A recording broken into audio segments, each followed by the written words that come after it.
옆에 계신 우리 믿음의 가족들 함께 인사합니다. 믿음으로 승리한 거 축하합니다. 인사 한번 하겠습니다.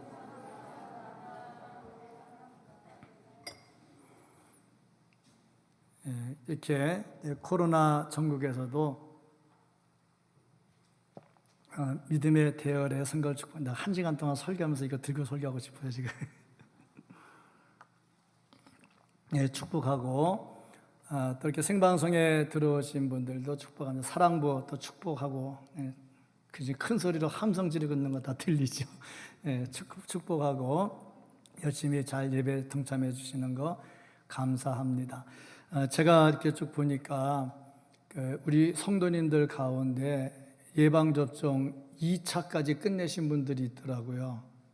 근데 그런 분들 마스크 쓰고 교회 오면 전혀 문제 없는데도 겁나가지 아직 못 오시더라고요. 오셔도 되고 1차 끝나도 마스크 이렇게 쓰고 오시면 큰 문제 없으리라고 보고, 저 다음 주인가 그 다음 주에 저도 이제 맞아요. 나이가 되는 것 같아서 맞으면 그 다음에 저도 이렇게 앞에다가 이렇게 유리 놓고 마스크 벗고 설교할까 이렇게 생각을 좀 하고 있습니다. 어쨌든 간에 마스크만 잘 쓰고 있으면, 우리 지금 1년 반 동안 한 번도 안 걸렸잖아요. 마스크 잘 쓰고 있으면. 지금 힘들더라도 마스크 잘 쓰고 이렇게 착실하게 잘 쓰고 예배 동참했으면 좋겠습니다. 오늘 이렇게 모이신 우리 모든 성도님들 주님의 이름으로 축복합니다. 아멘. 한 달 동안 미소에 대한, 웃음에 대한 말씀을 전하려고 준비를 하고 있습니다. 저희가 그 교회 바깥에 전광판에 글씨가 이렇게 지나갈 때 영혼의 미소가 있는 교회, 대동교회하고 쫙 지나가는데 잘 보셨는지 모르겠어요. 정말 우리가 얼마나 영혼의 미소를 짓고 있는지 보면서 한 달 동안 영혼의 미소가 가득하기를 주님의 이름으로 축복합니다. 아멘. 제가 어느 세미나에 참석한 적이 있는데, 교회 공동체성의 회복에 관한 세미나였습니다. 교회는 공동체입니다. 특별히 사도행전의 교회는 완벽한 공동체였습니다. 같이 물건을 통용하고 나누어 쓰는 공동체였습니다. 그런데 이 사도행전적 교회가 시간이 지나가면서 공동체성을 점차적으로 상실해 가고 있습니다. 그래서 교회의 공동체성을 좀 회복하자 해서 세미나를 했는데, 그 세미나 강사로 오신 분들은 공동체를 하고 있는 분들입니다. 그 강의를 가만히 듣다가 보니까 정말 이제 교회가 공동체성을 좀 회복해야 되겠다 하는 그런 생각을 다시 한번 한 적이 있습니다. 공동체가 유지가 되려면 제1원칙이 있다고 합니다. 그게 뭐냐면, 교회 안에는 강자도 없고 약자도 없다 하는 거죠. 돈 있는 사람, 돈 없는 사람이 같이 어우러지고, 배운 사람, 못 배운 사람이 같이 어우러지고, 나이 든 사람, 젊은 사람이 같이 어우러지는, 강자와 약자가 없는. 그리고 그렇게 되려면 강자가 약자를 많이 배려해 줘야 됩니다. 강한 사람이 배려해 줘야죠. 건강한 사람이 좀 덜 건강한 사람을 배려해 줘야죠. 그래야 같이 갈 수가 있죠. 그런데 사람들은 참 묘해서 강한 자 쪽에 자꾸 서려고 합니다. 본의 아니게 하다 보면 강한 자 쪽에 서는 경우가 많아요. 왜냐하면 강한 자 쪽에 서면 유익한 게 좀 있습니다. 그런데 약한 자 쪽에 서면 약한 자가 당할 때 같이 당하기도 하죠. 그래서 손해가 오기도 합니다. 본의 아니게 하다 보면 강자 쪽에 서는 경우가 간혹 있습니다. 성경은 말하기를 약자 쪽에 서라 하고 말씀을 합니다. 출애굽기 22장 22절 말씀을 보면은 너는 과부나 고아를 해롭게 하지 말라. 성경에 과부나 고아는 아주 약자를 말합니다. 야고보서 1장 27절을 보면 하나님 아버지 앞에 정결하고 더러움이 없는 경건은 곧 고아와 과부를 그 환난 중에 돌보고 라고 했어요. 그러니까 연약한 자, 힘없는 자, 그 사람이 환난을 당하고 곤고할 때에 도와주어야 된다 하는 거죠. 시편 68편 5절 말씀을 보면은 그의 거룩한 처소에 계신 하나님은 어떤 분이냐? 고아의 아버지시며 과부의 재판장이시라. 고아와 과부를 잘 보호해 주시는 분이라 하고 말씀하고 있습니다. 오늘 본문 말씀도 보면은 선지자의 생도가 결혼을 해서 아내와 아들 둘을 낳았는데 어느 날 갑자기 죽었어요. 그래서 이 아내가 과부가 되고 과부가 두 아들을 키워야 되는데 빚더미 위에 앉아 있었습니다. 이것을 엘리사 선지자가 잘 해결을 해 주었습니다. 보면서 역시 하나님은 고아와 과부를 보호하시는 분이다 하는 것을 알 수가 있습니다. 그런데 성경을 보면서 알 수 있는 것, 하나님께서 모든 고아와 모든 과부를 다 도와주지는 않았다는 겁니다. 만약에 그렇게 되면 문제가 심각해집니다. 왜냐하면 고아와 과부가 죄를 짓고 잘못했는데 그를 계속 도와주면 하나님의 공의에 문제가 되지요. 하나님은 사랑의 하나님이면서 동시에 공의를 말씀하시는 하나님이시거든요. 그래서 보니까 모든 고아와 모든 과부를 다 도와주신 것은 아니다는 거죠. 근데 오늘 본문 말씀 보면 이 과부를 하나님께서 엘리사를 통해서 철저하게 보호해 주십니다. 이 말씀은 어떻게 해서 왜 하나님은 그들을 도와주셨는가 하는 거하고 이 과부는 어떻게 했길래 하나님의 도움을 받았는가 하는 것, 그리고 우리가 이 험난한 세상을 살아갈 때에 어떻게 하면 하나님의 도움을 받으면서 살 수 있는가 하는 것을 가르쳐 줍니다. 이 말씀을 보면 이 과부는 얼굴에 미소란 찾아볼 수 없는 아주 찌든 삶이었습니다. 그런데 마지막 모습은 영혼에서부터 흘러나오는 미소가 가득한 모습을 볼 수가 있습니다.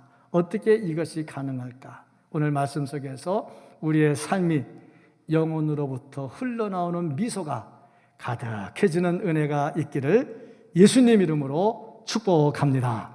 아멘. 먼저 이 과부가 어떤 사람이었나, 이 모습을 한번 살펴볼 필요가 있습니다. 이 설교를 준비하면서 단어가 별로 마음에 안 들어요. 처음부터 끝까지 이 과부란 단어가 도대체 몇 번이 나올까 하다 보니까 그렇고, 혼자 사는 사람 가뜩이나 속상한데 맨날 과부 하면 어떻게 하나. 과부, 나이 들면 과부 하는 사람 어디 있어요? 다 그렇지. 근데 혹시라도 왜 저런 단어 자꾸 쓰나 하고 속상해하지 마시고, 말씀에 있는 단어니까 그냥 받으시고, 또 이 말씀 속에서 또 하나님께서 왜 이런 말씀을 자꾸 주시는지 잘 받을 수 있기를 주님의 이름으로 축복합니다. 이 여인은 과거에 행복한 가정을 이루었습니다. 결혼했어요. 남편과 같이 살면서 애 둘을 낳았습니다. 아들 둘을 낳았어요. 두 기둥과 같지요. 근데 남편이 믿음이 아주 좋습니다. 그래서 선지자가 되려고 준비를 했고 신학교에 들어갔지요. 요즘 말로 말하면 신학대학에 들어가서 공부하는 전도사 정도 되겠지요.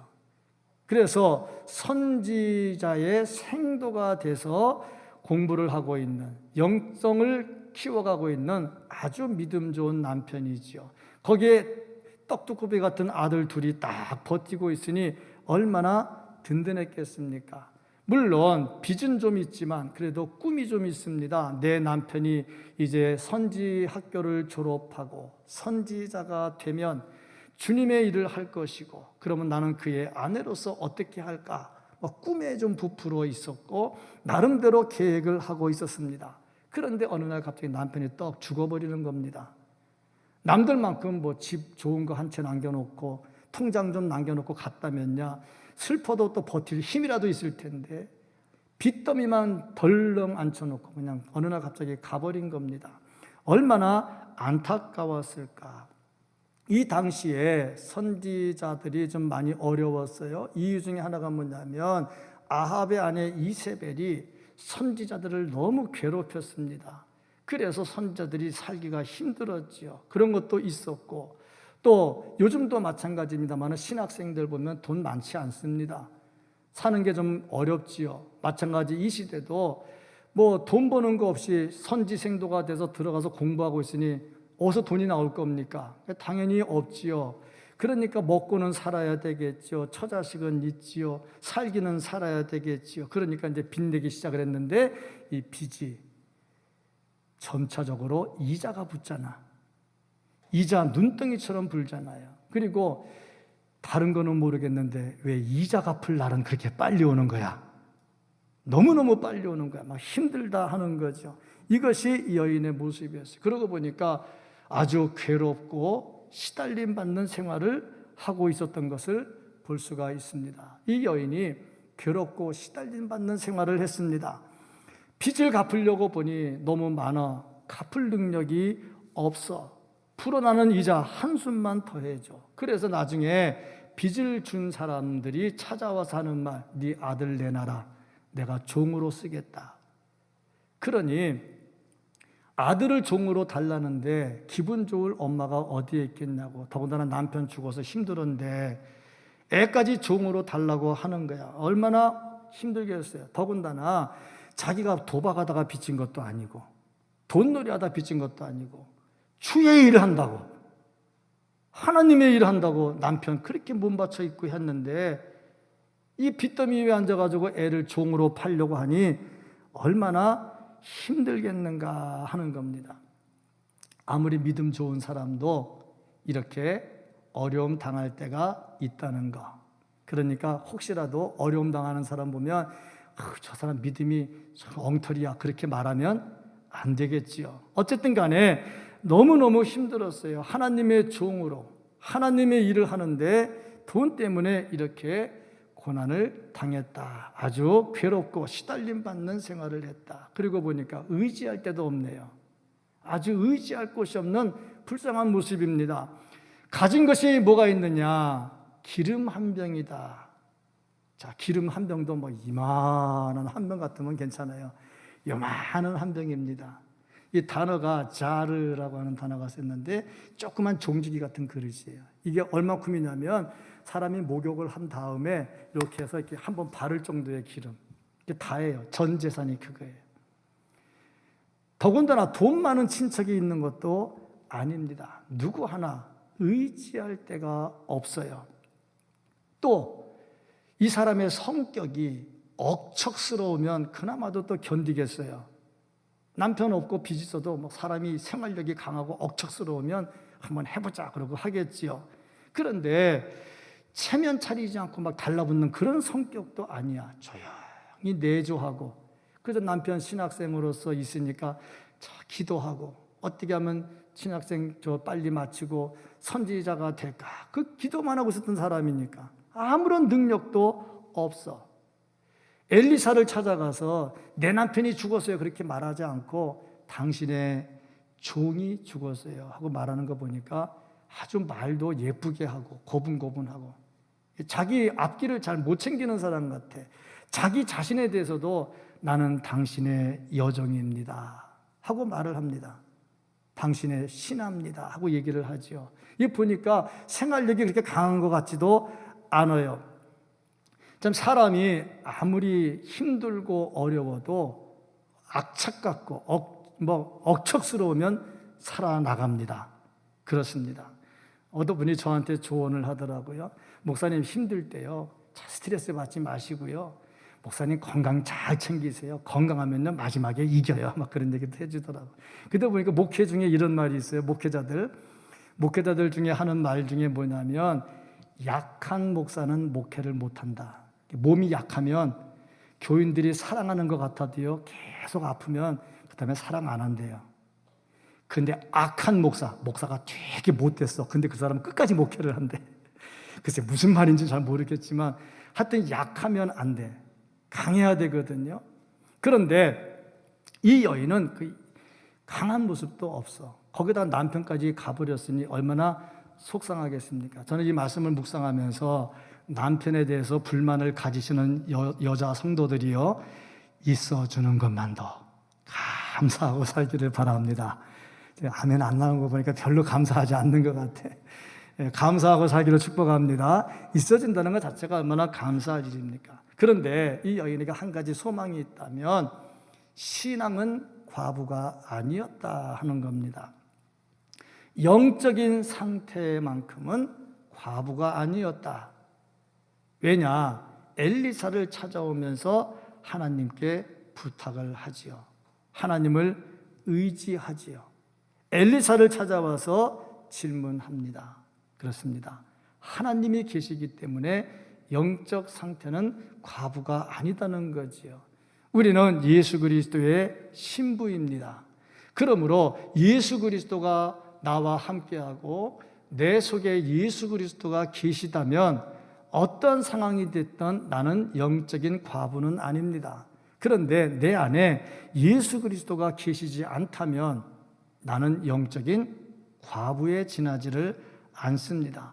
이 여인이 남편은 죽었고 힘들었지만 하나님을 의지하는 마음, 신앙의 마음이 있기 때문에 영적 상태는 절대 과부가 아니었다 하는 겁니다. 그런데 이 말씀을 묵상하면서 한 가지 좀 안타까운 게 뭐냐면 하나님께서 좀 지나치지 않느냐 하는 겁니다. 왜냐하면 이 사람이 신실하게 하나님의 일을 했잖아요. 신학생으로서 열심히 기도 생활하며 말씀 배우면서 있었잖아요. 그러다 죽었잖아요. 그러면 하나님께서 이 여인을 그냥 이렇게 어려운 종으로 내버려 두고 자식들이 종으로 팔려갈 수 있도록 내버려 두면 안 되잖아요. 근데 왜 이런 상황이 왔을까? 왜 하나님은 도와주지를 않았을까 하는 겁니다. 상황이 이쯤 되면 그래도 믿음이 좋은 사람들은 위로해 줍니다. 괜찮아, 힘내, 하나님이 도와줄 거야, 힘내, 이렇게 하겠지만은, 그런데 하나님을 안 믿는 사람들은 뭐라고 말하겠습니까? 꼴 좋다, 하나님 믿는다고 헌금하고 열심히 하더니 다 망해가지고 거지 됐네, 이렇게 또 비난하지 않겠어요? 그러니 여인에게는 굉장히 힘든 시간이지요. 그러면 왜 하나님께서는 주의 일을 하는, 당신의 일을 하는 사람을 이렇게 힘들게 만들었을까? 이유가 있다면 분명히 이유가 있거든요. 그 이유가 뭐냐면 인내를 시험하고 있는 겁니다. 얼만큼 잘 참고 있는지. 우리는 결론을 다 알잖아요. 마지막에 복 받았잖아요. 다 결론 다 압니다. 그러니까 이 과정은 뭐냐면 하나님께서 그만큼 인내를 하는지 시험을 하고 있다 하는 거죠. 그러다가 때가 되면 반드시 도와주십니다. 반드시 해결해 주십니다. 그러므로 우리가 무슨 일을 하다가 기도해도 해결이 안 되고 속상해서 해결이 안 되고 그래도 낙심하지 말 것은 하나님께서 지금 내 인내를 시험하는 중이다 생각을 하고 끝까지 기도하고 잘 견디면 마지막에 영혼의 미소를 짓는 날이 오게 될 줄로 믿습니다. 힘들고 어려울 때 낙심하지 마시고요. 더 기도하시기를 주님의 이름으로 축복합니다. 자, 이 과부를 이제 하나님께서 도와주십니다. 그렇다면 이 과부가 하나님의 도움을 받기 위해서 한 일이 무엇인가 하는 겁니다. 이 말은 어떻게 하면 우리가 이 어려울 때에 하나님의 도움을 받으며 살 수 있는가 하는 말입니다. 첫 번째로 보면 찾아요. 하나님을 찾습니다. 이건 우리에게 큰 재산입니다.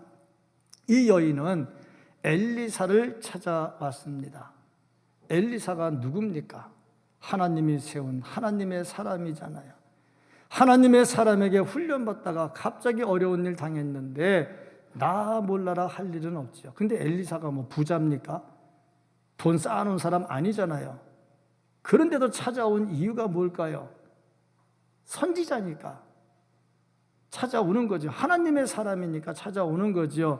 찾아와서 뭘 했느냐? 부르짖었어요. 마태복음 7장 7절 8절 말씀을 보면 구하라 그리하면 너희에게 주실 것이요 찾으라 그리하면 찾아낼 것이요 문을 두드리라 그리하면 너희에게 열릴 것이니 구하는 이마다 받을 것이요 찾는 이가 찾아낼 것이요 두드리는 이에게는 열릴 것이니라. 부르짖어야 되잖아요. 예레미야 33장 3절 말씀을 보면 너는 내게 부르짖으라 내가 내게 응답하겠고 내가 알지 못하는 크고 은밀한 일을 내게 보이리라. 부르짖으라고 말씀하잖아요. 이 여인은 찾아왔어요. 찾아와서 열심히 부르짖었어요. 우리가 힘들고 어려울 때 중심으로 하나님께 부르짖으면 해결의 은혜가 있습니다. 바디메오 보세요. 앞을 못 보는데 예수님 지나간다는 말을 듣고 큰 소리로 외치잖아요. 다윗의 자손 예수여 나를 불쌍히 여기소서. 사람들이 조용히 하라고 그랬는데 더 소리 질러요. 도와달라고. 예수님 가서 해결해 주시잖아요. 부르짖기를 주의 이름으로 축복합니다. 두 번째 단계가 믿는 겁니다. 왜 찾아갔느냐 하면 믿으니까 찾아가지. 믿지 않으면 뭐하러 찾아가겠어요? 그리고 선지자의 말을 그대로 믿습니다. 가진 거 뭐냐? 예, 기름 한 병, 조그만 기름 한 병입니다. 자, 그러면 네가 동네에 가서 큰 그릇을 좀 빌려와라. 뭐 하게요? 빌려와. 뻔하잖아요, 담는 거. 그런데 참 놀라운 거는요, 가지고 있는 그 기름 그릇은 작은 거예요. 그 영어로 잘이라고 하는 단어가 쓰였는데 조그만 그릇이에요. 그런데 빌려온 그릇은 버셀이라는 단어가 쓰였어요. 이건 뭘 말하냐면 우리말로 말하면 김장떡 같은 거. 아니 요만한 종지기에서 김장떡이 하나도 붓기 힘들 텐데 다 빌려왔다 하니 참 얼마나 대단한가 하는 것을 봅니다. 그러고 보니까 참 믿음이라고 하는 것은 우리에게 큰 힘이 된다는 걸 알 수가 있어요. 어느 목사님 사모님이 몸이 아파서 병원에 갔답니다.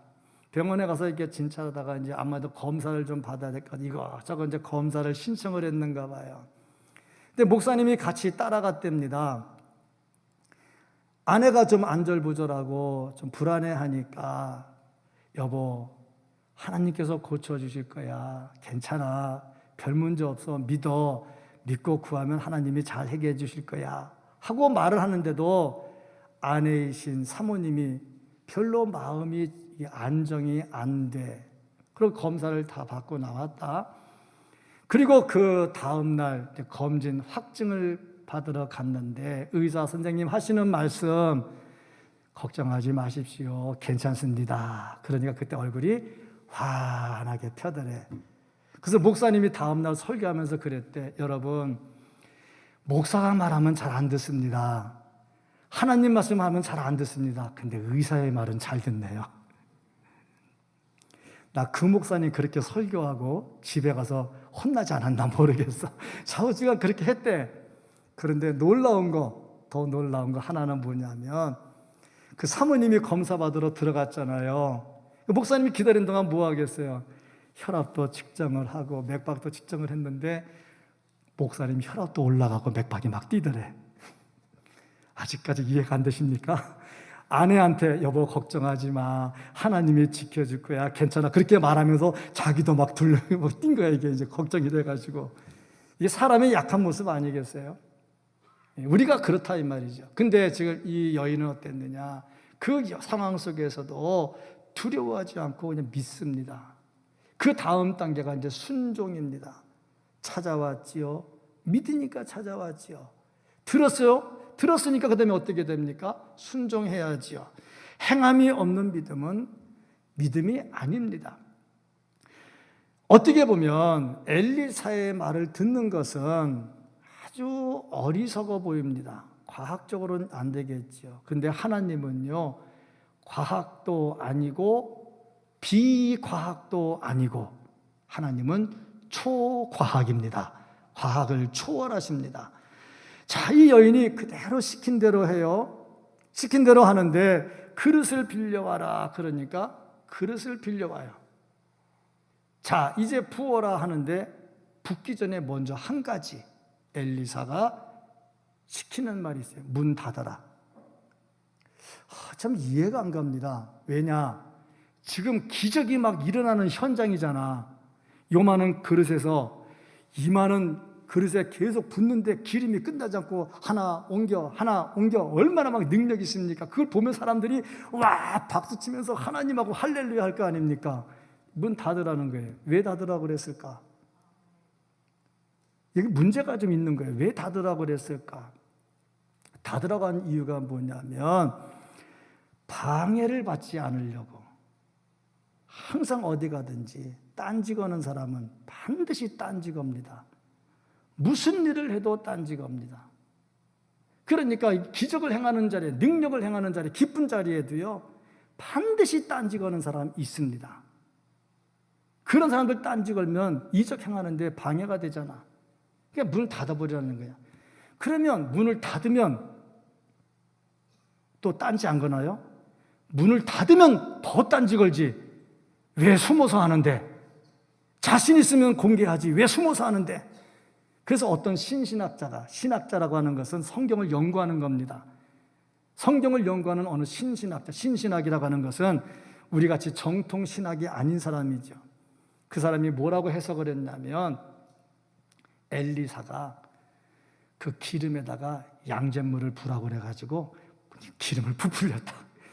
그렇게 또 말을 하네.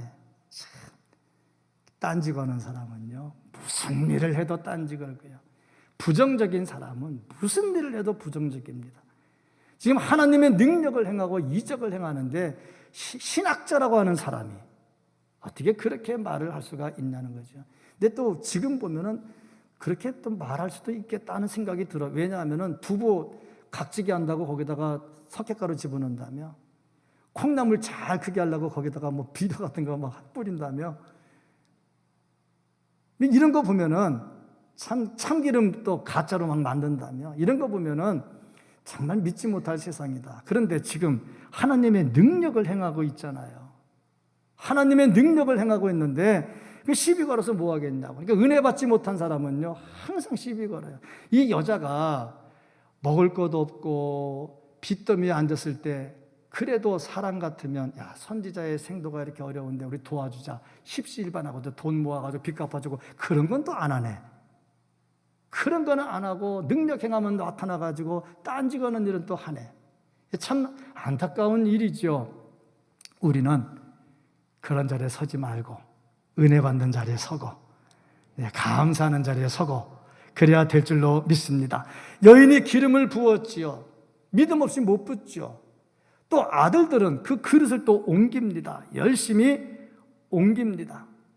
참 놀라운 기적이 많이 나타나는 것을 볼 수가 있습니다. 우리는 이런 것들을 보면서 이건 이상한 일이야, 있을 수가 없어 하고 의심하면 안 되고, 하나님의 능력에 대해서는 믿는 자가 되어야 되고, 불평하고 비난하고 험담하는 자리에 서지 말고 은혜 받는 자리에 서야 됩니다. 자, 이 그릇이 다 채워지니까 기름 딱 끝났다 하는 거죠. 준비한 대로 하나님께서 채워주시고 순종하는 대로 역사해 주십니다. 우리가 힘들어도 믿고 순종하고 준비하면 하나님께서 채워주실 줄로 믿습니다. 이 다음에 이제 이 여인이 어떻게 했느냐. 먼저 빚부터 갚았다는 겁니다. 먼저 자기에게 은혜를 베풀어 준 사람에게 은혜부터 갚았다 하는 거죠. 이 여인이 엘리사를 찾아갔습니다. 자, 잘 됐습니다. 이제 어떻게 할까요? 그러니까 선지자가 시키는 대로 합니다. 선지자가 뭐라고 시켰습니까? 먼저 빚 갚아라. 그리고 남는 것으로 써라. 참 이 말 쉬운 말인데 사람 참 욕심 많거든요. 지금 빚에 쪼질렸잖아요. 어려웠잖아요. 자식들 둘 키워야 되잖아요. 앞으로 돈 벌 일 없잖아. 이게 돈 다잖아. 돈 딱 받잖아. 뭐부터 생각할까? 요건 첫째 거, 요건 둘째 거, 요건 나 먹을 거 끝내고 빚 갚자. 그렇게 안 했다는 거죠. 참 사람이 윤리가 굉장히 중요해요. 남의 돈 떼먹으면서 자기 장로 임직 받는다고, 권사 임직 받는다고, 안수집사 임직 받는다고, 교회 또 헌금은 또 많이 하네. 하나님이 기뻐하시겠느냐는 거죠. 안 한다는 얘기죠. 엘리사가 제대로 가르쳐 줍니다. 먼저 빚부터 갚아라. 그리고 나머지로 네가 생활을 하라. 그러니 그대로 따르지요. 은혜 받은 사람은요, 주의 종이 시키면 아멘 합니다. 아멘 합니다. 왜냐? 기도하고 해주는데 그거 뭐 의심해서 뭐 하겠어요? 아멘 해야 되겠죠. 믿고 따르죠. 그러면 믿고 따른 결과가 어떻게 됐을까? 이 여인이 엘리사가 한 말을 믿고 따른 결과, 그 결과가 어떻게 됐느냐? 첫째, 믿음의 분량대로 다 채움을 받습니다. 그릇을 빌려왔어요. 빌려온 만큼 채워지니까 끝났습니다. 자, 이 빌려온 그릇 다 채웠어요? 야, 더 빌려와, 더 부어줄게. 그렇게 안 하고요. 딱 끝입니다. 그랬더니 바로 끝나버리잖아요. 여기서 이제 뭘 볼 수 있느냐면 믿음의 분량입니다. 아마 우리가 믿음의 분량이 더 커가지고 주여 저 플랫폼을요 저거 갖고 안 돼요. 지난번에 어느 부목사 그림 그려왔더니 10층 넘는 걸 그려왔더라고. 아주 멋있게 그려왔더라고. 분량이 있잖아요. 우리의 분량. 소낙비가 막 쏟아지는데 세숫대 갖다 놓으면 세숫대만큼 물을 받아요. 이 많은 다라이 갖다 놓으면 다라이만큼 물을 받아요. 은혜가 막 쏟아지는데 내 마음의 문을 활짝 열고 문을 열면 하나님의 은혜가 막 거듭거듭 막 쏟아져 들어옵니다. 그런데 내 마음이 이만큼 쫌생원같이 하고 있으면요 은혜가 안 들어와요. 더군다나 뚜껑을 딱 닫아놔. 전혀 은혜가 안 돼. 막 은혜가 막 쏟아지는 자리에 다른 사람들은 아멘하고 할렐루야하고 막 은혜를 받는데 나는 딱 뚜껑 닫아버려. 아예 이 그릇이 작은 건 문제가 안 돼. 그릇 작은 것보다 더 문제. 뚜껑을 닫아버려. 은혜가 안 들어와. 아예. 그럴 수는 없잖아요. 마음의 문을 열고 마음의 그릇을 넓히고 하나님께서 부어주시는 은혜를 충만하게 받기를 주님의 이름으로 축복합니다. 참 같이 예배드리고 손해보면 안 되잖아. 같이 예배드리는데 왜 은혜 받는 자리에서 은혜 못 받냐고. 그럼 내 손해잖아요. 손해보지 말고 득보며 살기를 주의 이름으로 축복합니다. 두 번째로 보면요, 온갖 채무로부터 이제 해방이 됩니다. 빚을 다 갚았잖아요. 이제 두 다리 쭉 펴고 잠을 자겠지요. 아이고, 이제 빚 다 갚았다. 얼마나 좋았겠습니까? 이제 내 애들 종으로 안 팔려도 되겠다. 좋잖아요. 우리도 영적으로 죄의 종이 되었습니다. 죄의 종이 되었어요. 그런데 하나님께서 우리를 죄의 종에서 해방해 주셨어요. 예수 그리스도로 해방시켜 주셨어요. 값없이 줬어요. 값없이 받고 보니까 이게 빚이네. 한 거 없이 받았으니까 빚이잖아요. 그래서 사도 바울은 뭐라고 말했냐면 로마서 1장 14절에 헬라인이나 야만인이나 지혜 있는 자나 어리석은 자에게 다 내가 빚진 자라. 그래서 이 빚을 빨리 갚아야 되잖아. 내가 은혜를 확 받았으면 야 이제 내 거부터 해결하자 그게 아니고 은혜 받았으니까 빨리 빚부터 갚아야지. 그래서 사도 바울이 한 게 뭡니까? 열심히 복음을 전했잖아요. 자, 우리도 빚 갚으려면 빨리 복음을 잘 전해야 된다는 거죠. 이런 은혜가 있기를 축복합니다. 자, 그리고 이 여인에게 나타난 한 가지가 뭐냐면 영혼의 미소가 나오게 되었다 하는 겁니다. 빚을 갚고 마음이 편안했지요. 또 자식들 이제 종으로 안 팔아도 되겠지요. 결국에 믿음을 따랐더니 기쁜 일이 일어났는데 이제 영혼에서부터, 속에서부터 기쁜 미소가 나오기 시작을 합니다. 누가 이렇게 해줬습니까? 하나님께서 해주셨습니다. 하나님께서 해주시니까요, 영혼의 미소가 흘러나가게 됐다 하는 겁니다. 이 말씀을 통해서 시작할 즈음을 보면 여인에게는 미소가 없었습니다. 오만 일그러진 얼굴을 연상할 수가 있었습니다. 근데 마지막에, 말씀의 마지막 부분을 가서 보면 환한 미소가 가득 찬 것을 볼 수가 있습니다. 이제 괴로움은 다 떠나지요. 예수 믿기 전에 우리의 모습이 어땠습니까?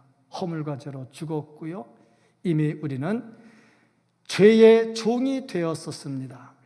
그런데 예수 그리스도로 인해서 용서를 받고 이제 자유함을 얻었습니다. 그래서 우리에게는 영혼에서부터 미소가 쏟아져 나오게 됐습니다.